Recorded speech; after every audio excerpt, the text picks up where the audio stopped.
Hello, good morning everybody. ഞാൻ 2 എപ്പിസോഡിലായിട്ട് hotel മാനേജ്മെൻറ്റിനെ കുറിച്ച് അല്ലെങ്കിൽ ഹോസ്പിറ്റാലിറ്റി മാനേജ്മെൻറ്റിനെ കുറിച്ച് ഒരു ഇൻട്രൊഡക്ടറി ടോക്ക് കൊടുത്തുകൊണ്ടിരിക്കുകയാണ്. ഇനി ഇത് കണ്ടിന്യൂ ചെയ്യുകയാണ്. അതിനുശേഷമാണ് ശരിക്ക് കുറച്ചുകൂടെ ഡെപ്തിൽ ഞാനത് ആഴത്തിൽ അത് എടുക്കാമെന്ന് വിചാരിക്കുകയാണ്. ഓരോ ഡിപ്പാർട്ട്മെൻറ്റിനെ കുറിച്ചും അതിലെ ഫെസിലിറ്റീസുകളും എന്തൊക്കെയാണെന്നൊക്കെയുള്ളൊരു അറിവ് വേണമല്ലോ. അപ്പോൾ ഇന്ന് ഞാൻ ചെയ്യുന്ന ഈ വീഡിയോ ഫർദർ ഞാൻ അതിനെക്കുറിച്ച് ഇനിയുള്ള ഡിപ്പാർട്ട്മെൻറ്റ്സിനെ കുറിച്ചൊക്കെ പറയാമെന്ന് ഓർത്തുണ്ടായിരുന്നു കേട്ടോ. എന്താണ് ഹൗസ് കീപ്പിംഗ് എന്ന് പറയുന്ന ഡിപ്പാർട്ട്മെൻറ്റ്? അക്കോമഡേഷൻ ഓപ്പറേഷനും ഇപ്പോഴത്തെ പുതിയ ഇതിൽ നമ്മൾ പറയാറുണ്ട് അക്കോമഡേഷൻ ഓപ്പറേഷൻ. പണ്ട് ഹൗസ് കീപ്പിംഗ് എന്ന് മാത്രമാണ് പറഞ്ഞുകൊണ്ട്, ഇപ്പോഴത്തെ ബുക്കുകളിൽ ഈ പറഞ്ഞ പോലെ അക്കോമഡേഷൻ ഓപ്പറേഷൻ എന്ന് കാണാൻ പറ്റും. അത് അവിടെ ഒരു എക്സിക്യൂട്ടീവ് ഹൗസ് കീപ്പറുണ്ട്. അതിൻ്റെ ടോപ്പായിട്ട് ഹെഡായിട്ടിരിക്കുന്ന ആളാണ് എക്സിക്യൂട്ടീവ് ഹൗസ് കീപ്പർ. പ്രത്യേകിച്ച് നമ്മുടെ ലേഡീസിന് ഹോട്ടൽ മാനേജ്മെൻറ്റ് പഠിക്കുന്നവർക്ക് ആ ഒരു എക്സിക്യൂട്ടീവ് ഹൗസ് കീപ്പർ അല്ലെ ഹൗസ് കീപ്പിംഗ് ഡിപ്പാർട്ട്മെൻറ്റിൽ നല്ലൊരു ചാൻസ് ഉണ്ട്. മറ്റ് എല്ലാ ഡിപ്പാർട്ട്മെൻറ്റിലും ചാൻസ് ഉണ്ട് കേട്ടോ. ഫ്രണ്ട് ഓഫീസിലാണെങ്കിലും അതുപോലെ തന്നെ പ്രൊഡക്ഷനിലാണെങ്കിലും കിച്ചൺ എവിടെയാണെങ്കിലും അവർക്ക് ചാൻസ് ഉണ്ട്. ബട്ട് ഇതൊരു എക്സിക്യൂട്ടീവ് ഹൗസ് കീപ്പർ എന്ന് പറയുമ്പോൾ പൊതുവേ ലേഡീസാണ് അത് കാര്യങ്ങളൊക്കെ നോക്കുന്നത്. അവർക്ക് അതിനുള്ളൊരു പ്രത്യേക കഴിവുണ്ട്. മറ്റുള്ളവർക്കും കഴിവില്ലെന്നല്ല അതിൻ്റെ അർത്ഥം കേട്ടോ. അവർക്ക് പ്രത്യേക ലീഡിങ് ആയിട്ടുള്ളൊരു കഴിവുണ്ട്. അപ്പോൾ അവർ ആ ഹൗസ് എങ്ങനെ അത് ക്ലീൻ ചെയ്ത് എങ്ങനെ നന്നായിട്ട് മെയിൻറ്റെയിൻ ചെയ്യാൻ പറ്റുമെന്നുള്ളത് നോക്കുന്നവരാണ് അവർ. എക്സിക്യൂട്ടീവ് ഹൗസ് കീപ്പറിൻ്റെ കീഴിൽ വേറെ സ്റ്റാഫുണ്ട്, ഹൗസ് കീപ്പേഴ്സുണ്ട്, ഫ്ലോർ മാനേജർ, അങ്ങനെ പലരും ഉണ്ട് അതിനകത്ത് കേട്ടോ. ട്രെയിനീസ് എല്ലാം അതിനകത്ത് വരുന്നുണ്ട്. പക്ഷേ ഈ എക്സിക്യൂട്ടീവ് ഹൗസ് കീപ്പറാണ് ഈ കാര്യങ്ങളെല്ലാം കൺട്രോൾ ചെയ്യുന്നത്. ഇപ്പോൾ ഒരു ഹോട്ടൽ റൂം ആക്കിയിട്ട് അത് ഓക്കെ സ്റ്റാറ്റസിലോട്ട് ആക്കി പറയുന്നത്. ഇപ്പോൾ ഒരു 10 റൂംസ് ക്ലീൻ ചെയ്തു ഓക്കെ സ്റ്റാറ്റസിലോട്ട് കൊണ്ടുവന്നു. അത് ആ എക്സിക്യൂട്ടീവ് ഹൗസ് കീപ്പർ അതിൽ റിപ്പോർട്ട് ചെയ്യും. These rooms are ready, room number ഉൾപ്പെടെയുള്ള വിവരങ്ങളോട് കൊടുക്കും. അപ്പം ഗസ്റ്റ് ആരെങ്കിലും വന്നു കഴിഞ്ഞാൽ പെട്ടെന്ന് ആ റൂം ഓക്യുപ്പൈ ചെയ്യാൻ പറ്റും.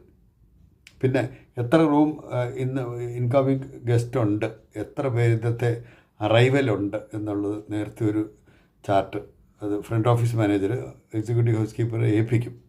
അപ്പോൾ അതനുസരിച്ച് അവരതെല്ലാം റെഡിയാക്കി വെക്കണം. ഏത് ടൈമിലാണ് അറൈവൽ ടൈം എപ്പോഴാണ്, എത്ര ദിവസത്തേക്ക് ആ ഗസ്റ്റ് അവിടെ കാണും എന്നുള്ള കാര്യങ്ങളെല്ലാം എല്ലാ ഡീറ്റെയിൽസും റിസർവേഷനിൽ നിന്ന് അതെടുത്ത് കൊടുക്കാൻ പറ്റും. അത് തലേദിവസം തന്നെ അത് എക്സിക്യൂട്ടീവ് ഹൗസ് കീപ്പറിനെ നേരത്തെ ഏൽപ്പിക്കുക എന്നുള്ളതാണ് കേട്ടോ. ആ റൂമെല്ലാം റെഡിയാക്കി ഓക്കെ സ്റ്റാറ്റസ് കൊടുക്കും എക്സിക്യൂട്ടീവ് ഹൗസ് കീപ്പർ. അത് ഒരു പ്രധാനപ്പെട്ട ജോലിയാണ് എക്സിക്യൂട്ടീവ് ഹൗസ് കീപ്പറിൻ്റെ. പിന്നെ ഉള്ളത് റൂമുകളെല്ലാം പരിശോധിക്കണം. ഹൗസ് മേറ്റ്സിനെ വിട്ടിട്ട് അത് ജോലികൾ ചെയ്യുന്നുണ്ടല്ലോ, ആ ജോലികൾ എക്സിക്യൂട്ടീവ് ഹൗസ് കീപ്പർ പോയി അതെല്ലാം ഒന്നുകൂടെ പരിശോധിച്ച് ഈച്ച് ആൻഡ് എവറിതിങ്, എവിടെയെങ്കിലും ഡസ്റ്റ് ഇരിപ്പുണ്ടോ, എന്തെങ്കിലും വൃത്തികേടുകളുണ്ടോ, ഇനി ക്ലീൻ ചെയ്യാനുണ്ടോ, ടോയ്ലറ്റൊക്കെ പ്രത്യേകിച്ച് ശ്രദ്ധിക്കണം. ടോയ്ലറ്റിൽ വയ്ക്കാനുള്ള എല്ലാ കാര്യങ്ങളും അവിടെ ഉണ്ടോ, ഉദാഹരണത്തിന് ഷാമ്പു, സോപ്പ്, അങ്ങനെ നമുക്ക് ടോയ്ലറ്റിൽ ആവശ്യമുള്ള എല്ലാം അവിടെ ഉണ്ടോ, ബോഡി ലോഷൻ എല്ലാം അവിടെ വെച്ചേക്കും. ചെറിയ ബോട്ടിൽസൊക്കെ ആയിട്ട് അത് വെച്ചേക്കും. ഗസ്റ്റ് വരുന്നവർക്ക് ഉപയോഗിക്കാൻ പറ്റും. Including soap, paste, tooth paste, brush ഒക്കെ വെച്ചേക്കും അവിടെ. എല്ലാം പൊതിഞ്ഞ് നല്ല വൃത്തിയായിട്ട് വെച്ചേക്കും. പിന്നെ ടോയ്ലറ്റ് ക്ലീൻ ചെയ്ത് അത് സീൽ ചെയ്യും. എന്ന് പറഞ്ഞു കഴിഞ്ഞാൽ നോക്കി കഴിയുമ്പോൾ ആ ടോയ്ലറ്റ് ക്ലീൻ ചെയ്തെന്നുള്ളതിൻ്റെ ഒരു ബാൻഡ് അതിന് മുകളിൽ കൂടി ചുറ്റിയിട്ടേക്കും കേട്ടോ. അപ്പോൾ അത് നന്നായിട്ട് ക്ലീൻ ചെയ്ത് ഹൈജീനിക്കാണ് എന്ന് അറിയിക്കാൻ വേണ്ടിയാണത്. അപ്പോൾ പലരും ഉപയോഗിക്കുന്നതല്ലേ, അതുകൊണ്ട് അത് ഹൗസ് കീപ്പർ അതെല്ലാം നോക്കണം.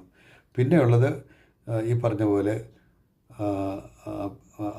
മുറിക്കകത്ത് വേറെ എന്തെങ്കിലും വേസ്റ്റായിട്ട് വല്ലതും കിടപ്പുണ്ടോ അതെല്ലാം നോക്കണം.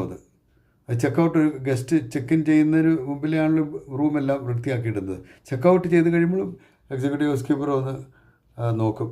അത് ചിലപ്പോൾ ബെൽ ബോയ് ആയിരിക്കും വിടുന്നത്. അതിനകത്ത് വല്ല ഗസ്റ്റുകളെല്ലാം വെച്ചിട്ട് പോയിട്ടുണ്ടോ എന്നറിയാനായിട്ട് ഇമ്മീഡിയറ്റായിട്ട് വിടും. അതൊന്നുകൂടെ നോക്കിയിട്ടാണ് ചെക്കൗട്ട് ചെയ്യുന്നത് ഗസ്റ്റിനെ. എന്തെങ്കിലും സാധനങ്ങൾ അതിനകത്ത് നശിപ്പിച്ചിട്ടുണ്ടോ, റൂം വൃത്തിയായിട്ടാണോ ഇട്ടിരിക്കുന്നത്, വേറെ എന്തെങ്കിലും സാധനം കളവ് പോയിട്ടുണ്ടോ? നമ്മുടെ നാടല്ലേ, പലതും ഇങ്ങനെയൊക്കെ സംഭവിക്കാം. ഇങ്ങനെ സീലിംഗ് ഫാൻ വരെ എടുത്തുകൊണ്ട് പോയിട്ടുള്ള കേസുകളുണ്ട്. അതിനകത്തിരിക്കുന്ന നല്ല സാധനങ്ങൾ, ബൾബുകൾ, ഇങ്ങനെയൊക്കെ കൊണ്ടുപോകുന്ന നല്ല നല്ല ഹോട്ടൽസൊന്നും അങ്ങനെ സംഭവിക്കുകയില്ല. എങ്കിലും അങ്ങനെയുള്ള ചില സിറ്റുവേഷൻസ് ഉണ്ട് കേട്ടോ. നമ്മുടെ ആൾക്കാർ അങ്ങനെയാണ്. പിന്നെ ചിലർ ഈ കൊമോഡിലൊക്കെ കയറിയിട്ട് അത് കയറി കുത്തിയിരിക്കുന്നവരുണ്ട്, അത് ഒടിച്ച് കളയും എന്നിട്ടത്. അതൊക്കെ അത് തീർത്ത് അതിനെപ്പറ്റി അറിവില്ലാത്തത് കൊണ്ടുള്ള ആൾക്കാരാണ്. കാശൊക്കെ ഉണ്ട് അവർക്ക്, പക്ഷേ അവർക്ക് അറിഞ്ഞുകൂടാ അതെങ്ങനെ യൂസ് ചെയ്യണമെന്നൊക്കെ. ഇപ്പോൾ ഒരു ഹെൽത്ത് ഫൗസെറ്റ് എന്തിനാണ് വെച്ചിരിക്കുന്നത് പോലും അറിയത്തില്ലാത്ത ആളുകൾ, പണക്കാരായിട്ടുള്ളവർ നമ്മുടെ നാട്ടിലൊക്കെ ഉണ്ട്. കാരണം ഞാൻ ജനറൽ മാനേജറായിട്ട് ഹോട്ടലിൽ ഇരുന്നുകൊണ്ട് എനിക്ക് അത് അറിയാൻ പറ്റും, അനുഭവിച്ചിട്ടുണ്ട്. അതുകൊണ്ടാണ് ഞാൻ പറയുന്നത്. അപ്പോൾ അതെല്ലാം വളരെയധികം ശ്രദ്ധിക്കേണ്ട കാര്യങ്ങളാണിത്, മനസ്സിലായില്ലേ? അപ്പോൾ ആ ടോയ്ലറ്റൊക്കെ വൃത്തിയായി അപ് ടു ദ മാർക്ക് അങ്ങനെ എല്ലാം കൊണ്ടുവന്ന് വെച്ചിട്ടാണ് ഓക്കെ പറയുന്നത്. അത് പിന്നെ ഞാൻ പറഞ്ഞല്ലോ, ചെക്ക് ഇൻ ചെയ്യുന്നതിന് മുമ്പിൽ ഇതെല്ലാം ഒന്നുകൂടെ എക്സിക്യൂട്ടീവ് ഹൗസ്കീപ്പർ നോക്കിയിട്ട് ഇത് കൊടുക്കുകയുള്ളൂ. പിന്നെ ഗ്രാൻഡ് മാസ്റ്റർ കീ എന്നൊക്കെ പറഞ്ഞ് പല കീസുണ്ട് നമ്മുടെ കയ്യിൽ. ഇപ്പോൾ അതൊക്കെ കുറച്ച് ഏറ്റവും മോസ്റ്റ് മോഡേൺ ആയിട്ടുള്ള ഡിജിറ്റൽ സിസ്റ്റത്തിലേക്ക് വന്നിട്ടുണ്ട്. പണ്ടൊക്കെ അങ്ങനെയല്ലായിരുന്നു. ഞാനൊക്കെ ഹോട്ടൽ മാനേജ്മെൻറ്റ് പഠിക്കുന്ന കാലത്തിലൊക്കെ അതൊക്കെ ഉള്ളൂ. അന്ന് ഡിജിറ്റൽ സിസ്റ്റം ഒന്നുമില്ല. ഇപ്പോൾ അതിന് ഡിജിറ്റൽ നമുക്കൊരു കാർഡ് നമ്മുടെ തന്നേക്കും, അതുകൊണ്ട് ഒരു സ്ലിറ്റ് ഉണ്ട്, അതിൽ സ്ലിറ്റിൽ ഇട്ട് കഴിയുമ്പോൾ റൂം തുറക്കും. മനസ്സിലായില്ല? അതാണ് ഡിജിറ്റൽ സിസ്റ്റം. അതെല്ലാം കോമ്പിനേഷൻസാണ്, പല കോമ്പിനേഷൻസാണ്. അപ്പോൾ ഡിജിറ്റൽ കോമ്പിനേഷൻ അത് വെച്ചിട്ടാണ് റൂം തുറക്കുന്നത്. വേറെ ആർക്കും തുറക്കാൻ പറ്റത്തില്ല അത്. അങ്ങനെയൊക്കെയുള്ള പുതിയ സിസ്റ്റങ്ങളുണ്ട് ഇപ്പോൾ കേട്ടോ. അപ്പം അതിന് ഏറ്റവും ലേറ്റസ്റ്റ് സിസ്റ്റങ്ങളൊക്കെ ഇപ്പോൾ വന്നിട്ടുണ്ട്. അപ്പം ഞാനിപ്പോൾ ഇന്ന് പറഞ്ഞുകൊണ്ടിരിക്കുന്നത് ഹൗസ് കീപ്പിംഗ് അക്കോമഡേഷൻ ഓപ്പറേഷനെ കുറിച്ചാണ് പറഞ്ഞുകൊണ്ടിരിക്കുന്നത്. അപ്പം പിന്നെ ബെഡ് മേക്കിംഗ്, അതാണൊരു ഹൗസ് കീപ്പറിനെ സംബന്ധിച്ച് ഏറ്റവും അധികം അറിഞ്ഞിരിക്കേണ്ട ഒരു വിഷയം.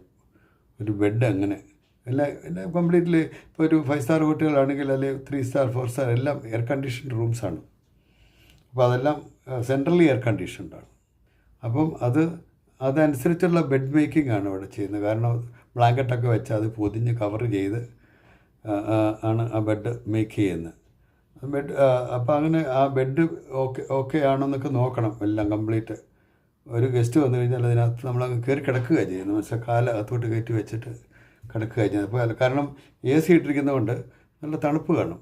അപ്പോൾ അതനുസരിച്ചുള്ള ബ്ലാങ്കറ്റും ആ ബ്ലാങ്കറ്റിനെ കവർ ചെയ്ത് പിന്നെ ഒരു ക്ലോത്തുണ്ട്. ഞാനങ്ങനെ പറയുന്നേ ഉള്ളൂ, ഒരു ജനറലായിട്ട് പറയുന്നതാണ് കേട്ടോ, മനസ്സിലാക്കാൻ വേണ്ടിയിട്ട്. അങ്ങനെ അതുപോലെ തന്നെ പില്ലോ കവർ എല്ലാം നോക്കും, എല്ലാം കംപ്ലീറ്റ് ക്ലീൻ ആണോ, പൊടിയുണ്ടോ എല്ലാം നോക്കി കംപ്ലീറ്റ്, എന്തെങ്കിലും സ്റ്റെയിൻ ഉണ്ടോ ആ ക്ലോത്തിലൊക്കെ എല്ലാം നോക്കണം. അങ്ങനെയുള്ള ക്ലോത്തൊന്നും കൊടുക്കാൻ പറ്റില്ല. നമ്മൾ സാധാരണ വല്ല ലോഡ്ജിലൊക്കെ ചെന്ന് കഴിഞ്ഞാൽ അങ്ങനെയുള്ളതൊക്കെ കിട്ടുകയുള്ളൂ അല്ലേ. പക്ഷേ നല്ല ഹോട്ടൽസിൽ അതൊന്നും കാണില്ല. എല്ലാം അതുപോലെ പിന്നെ അവരുടെ ലോണ്ടറിയിൽ കൊണ്ടുപോയി നന്നായിട്ട് അത് ക്ലീൻ ചെയ്ത് പ്രസ് ചെയ്തൊക്കെ കൊണ്ടുവന്ന് അത് അവിടെ കൊണ്ടുവന്ന് ഇടുന്നത്, ബെഡ് മേക്കിംഗ് എന്ന് പറയുന്ന കാര്യങ്ങൾ ചെയ്യുന്നത്. പിന്നെ അതിനകത്ത് നല്ല ഫ്ലവേഴ്സൊക്കെ വെച്ചേക്കും ആൾക്കാർക്ക് വരാനായിട്ട്. പിന്നെ അതിനകത്ത് തന്നെ ചില മിനി ബാർ കണ്ടെന്നിരിക്കും ആ റൂമിലെ. വലിയ ഹോട്ടൽസിലൊക്കെ മിനി ബാറുണ്ട്, അതിനകത്ത് എല്ലാ ഡ്രിങ്ക്സുകളൊക്കെ വെച്ചേക്കും, സാമ്പിൾ ബോട്ടിൽസൊക്കെ വെച്ചേക്കും, കുടിക്കാനുള്ള സാധനങ്ങളെല്ലാം. പിന്നെ അത് എടുക്കുന്ന അതിനൊരു ലിസ്റ്റുണ്ട്, ആ ലിസ്റ്റിൽ അത് കുറിച്ചിടണം എന്തെല്ലാം സാധനങ്ങൾ നമ്മൾ അതിനകത്ത് നിന്ന് എടുത്തെന്നുള്ളത്. സത്യസന്ധമായിട്ട് ചെയ്യുന്നവരുണ്ട്, അല്ലാത്തവരുമുണ്ട്. അപ്പോൾ അതെല്ലാം നമ്മൾ നോക്കണം. പിന്നെ ഒരു ഗസ്റ്റ് ചെക്കൗട്ട് ചെയ്യുമ്പോൾ ഇതെല്ലാം നമ്മൾ പോയി മിനി ബാറൊക്കെ ഉണ്ടെങ്കിൽ അതൊക്കെ പോയി നോക്കി. ചിലപ്പോൾ പിന്നെ ഞാൻ പറഞ്ഞില്ലേ ആൽക്കഹോളിക് ഡ്രിങ്ക്സൊക്കെയാണ് വെച്ചിരിക്കുന്നത്, അതെല്ലാം നമ്മൾ പോയി നോക്കണം. പിന്നെ അതിനകത്ത് പല ഉപകരണങ്ങൾ വെച്ചേക്കും, ഫ്ലാസ്കുകൾ, നമുക്ക് ചൂടുവെള്ളം ഉണ്ടാക്കി, പിന്നെ നമുക്ക് കോഫി അവിടെ തന്നെ ഉണ്ടാക്കത്തക്കുള്ള സൗകര്യങ്ങളുണ്ട്. കോഫി ഉണ്ടാക്കാം, ടീ ഉണ്ടാക്കാം, നല്ല ഷുഗർ എല്ലാം അവിടെ വെച്ചേക്കും. ഷുഗർ സബ്സ്റ്റിറ്റ്യൂട്ട്സുകൾ എല്ലാം വെച്ചേക്കും. ഷുഗർ എടുക്കാൻ പാടില്ലാത്തവർക്കുള്ള സബ്സ്റ്റിറ്റ്യൂട്ട് സ്വീറ്റ്നേഴ്സൊക്കെ വെച്ചേക്കും. അങ്ങനെ അതുപോലെ തന്നെ നല്ല പിന്നെ ടവൽസ് കേട്ടോ, ബാത്ത് ടവലുണ്ട്, ഫേസ് ടവല്, അതുപോലെയുള്ള ടവല്. പിന്നെ അതുപോലെ തന്നെ മുറിക്കകത്തുള്ള ടോയ്ലറ്റ് പേപ്പർ ഇതെല്ലാം ഉണ്ടെന്ന് നോക്കണം. പിന്നെ ഈ സാധാരണ രീതിയിൽ വെള്ളക്കാരൊക്കെ വരുന്നവരെ, ഈ യൂറോപ്പിൽ നിന്നും അമേരിക്കയിൽ നിന്നൊക്കെ വരുന്നവർക്ക് ഒരു ഡ്രൈ ബാത്റൂം അവർക്ക് ഇഷ്ടം. അത് നനഞ്ഞൊക്കെ കിടക്കുകയാണെങ്കിൽ അവർക്കത് ഇഷ്ടപ്പെടുകയില്ല. അത് അവരുടെ ഒരു സൈക്കോളജി അത് കേട്ടോ. നനഞ്ഞ ബാത്റൂമിലോട്ട് കയറാൻ ഇഷ്ടമില്ല. അതുകൊണ്ട് അതിനകത്ത് ബാത്ത് ടബ്ബ് കാണും, അല്ലെ അത് തിരിച്ചിരിക്കും. കുളിക്കുന്ന ആ വെള്ളമൊന്നും പുറത്ത് വശത്തോട്ട് മുറിയിലോട്ട് ആ ബാത്റൂമിൻ്റെ ഇങ്ങേ വശത്തോട്ട് വരത്തില്ല. അത് വളരെ ഇമ്പോർട്ടൻ്റ് ആയിട്ടുള്ള കാര്യങ്ങളാണ്. അത് പ്രത്യേകിച്ച് ഈ വെള്ളക്കാർ, നമ്മുടെ യൂറോപ്യൻസ് ആൻഡ് അമേരിക്കൻസൊക്കെ വന്നു കഴിയുമ്പോൾ ഓസ്ട്രേലിയ അവിടെ നിന്നൊക്കെ വരുന്നവർ പ്രത്യേകം നോക്കും. അതൊരു വലിയ ഇമ്പോർട്ടൻ്റ് കാര്യമാണ് കേട്ടോ. അത് നനഞ്ഞ ബാത്റൂം അവർക്ക് പറ്റത്തില്ല. അത് അങ്ങനെ ഇപ്പോൾ അവരെ അട്രാക്റ്റ് ചെയ്യാൻ വേണ്ടിയിട്ട്, ഈ വിദേശത്തു നിന്നൊക്കെ വരുന്നവരെ അട്രാക്റ്റ് ചെയ്യാനുള്ള ഒരു കാര്യം അതാണ്. അതവർ നോക്കും കേട്ടോ. പിന്നെ ഈ ട്രാവൽ ഏജൻസ് ഒക്കെ വന്നിട്ട് നമ്മുടെ ഹോട്ടൽ വിസിറ്റ് ചെയ്ത് പോകും. ട്രാവൽ ഹൗസസ് എന്നുള്ള അവരുടെ ഏജൻസ് റെപ്രസെൻറ്റേറ്റീവ്സൊക്കെ വന്ന് ഹോട്ടൽ വിസിറ്റ് ചെയ്ത്, കൊള്ളാമോ ഈ ഹോട്ടൽ, ഞങ്ങളുടെ ഗസ്റ്റിനെ ഇങ്ങോട്ട് വിടാൻ പറ്റുമോ എന്നൊക്കെ നോക്കും.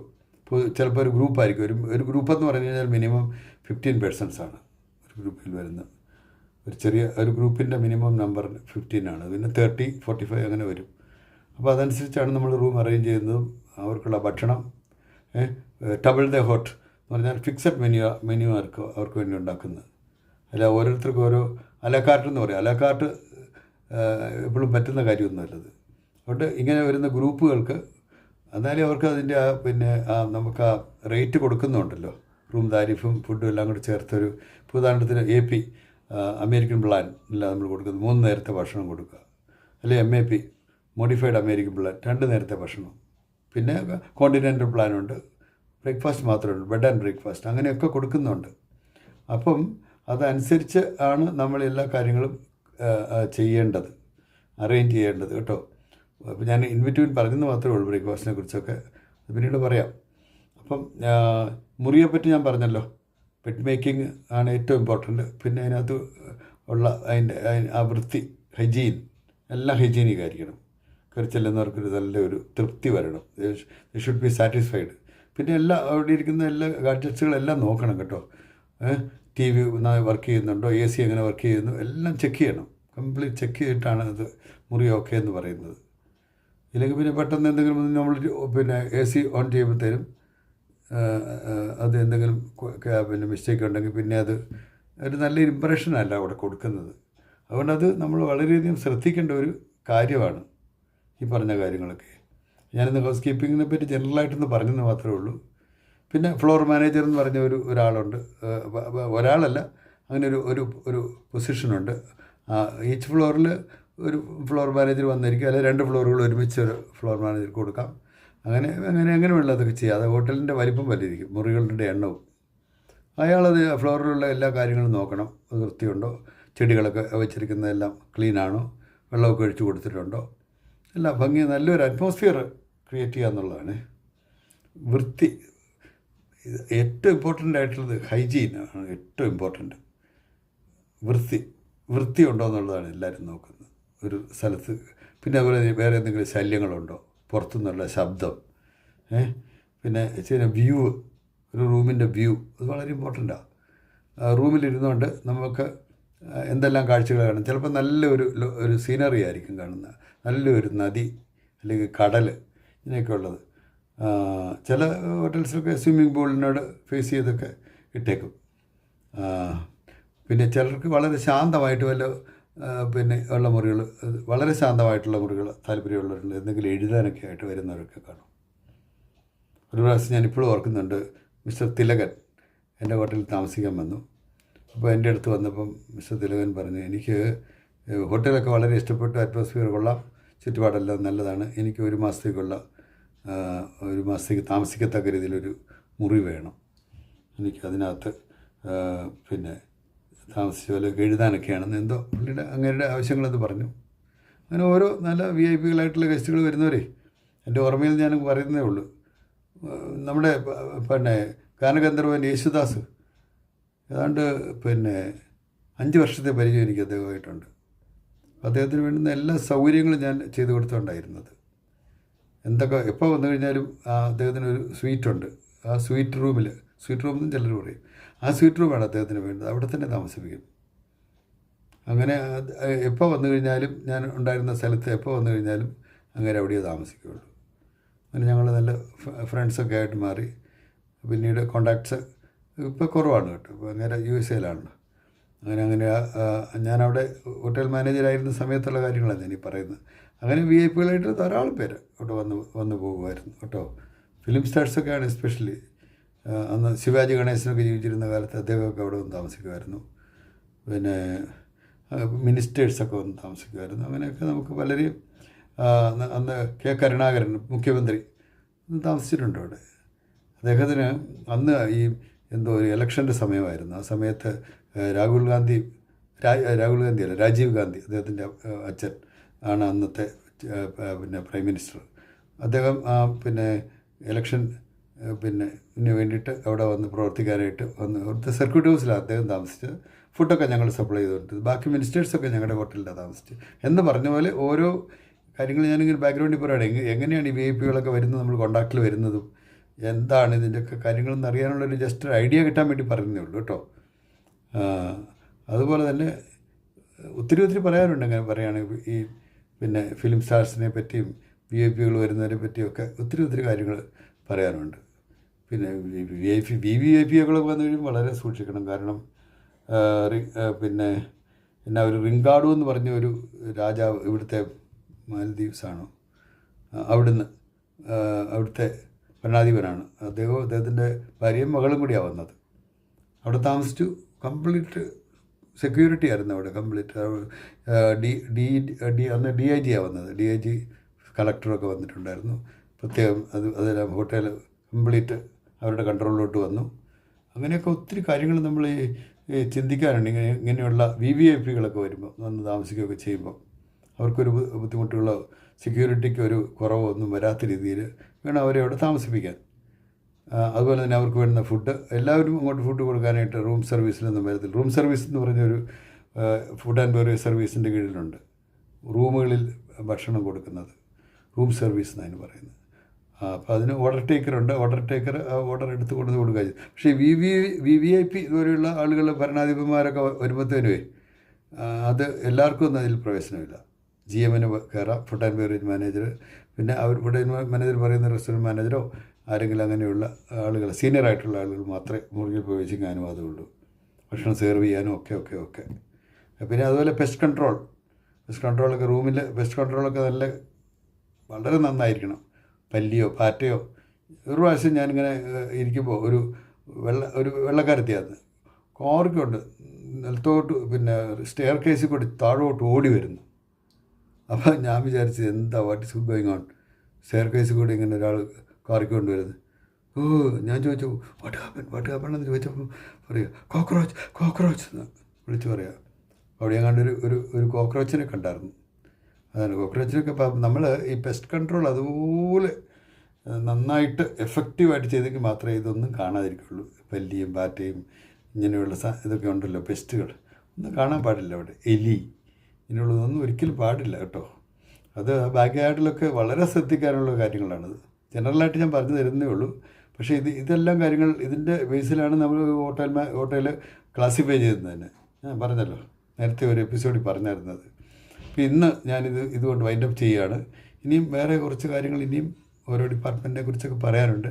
ജനറലായിട്ട് പറഞ്ഞു നിങ്ങൾക്കൊരു അറിവ് കിട്ടട്ടെ എന്നുള്ളൊരു ആഗ്രഹത്തോട് ചെയ്യുന്നതാണ് കേട്ടോ. Thank you.